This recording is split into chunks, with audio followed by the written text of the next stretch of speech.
দিনটি ছিল ৯ ফেব্রুয়ারি আর বছরটি ছিল ২০১৭। না না, আমি এখনকার কথা একদমই বলছি না। আমি বলছি সেই দিনটির কথা, যেই দিন আমি এই মানুষটিকে প্রথম দেখেছিলাম আর প্রথম দেখাই ভালোবেসে ফেলেছিলাম। সত্যি বলতে আমি ভাবিনি যে আমাদের রিলেশনটা এত দূর টিকে যাবে।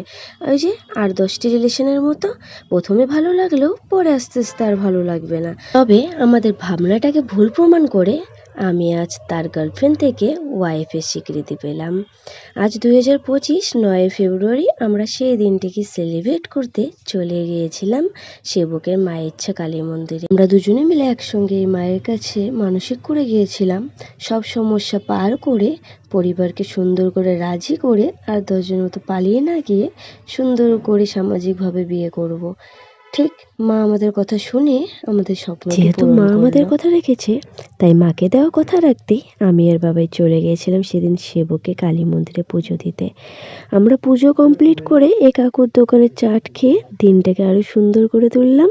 তারপরে একটু সেবকে ঘোরাঘুরি করে আমরা চলে আসি বাড়ির দিকে। বাড়ি এসে দেখছি আমার দেওর, মানে আমার ভাই, আমাদেরকে আরও সারপ্রাইজ করার জন্য কেক নিয়ে এসেছে বাড়িতে।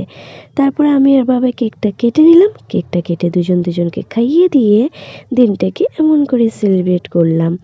কেক খাওয়া কমপ্লিট হতেই দেখছি মা আমাদেরকে দিল আরও বড় সারপ্রাইজ। আমি যেহেতু চিকেন বিরিয়ানি খেতে ভালোবাসি, তাই দোকানের না, মা নিজের হাতে এখানে চিকেন বিরিয়ানি প্রস্তুতি সব রেডি করেছে।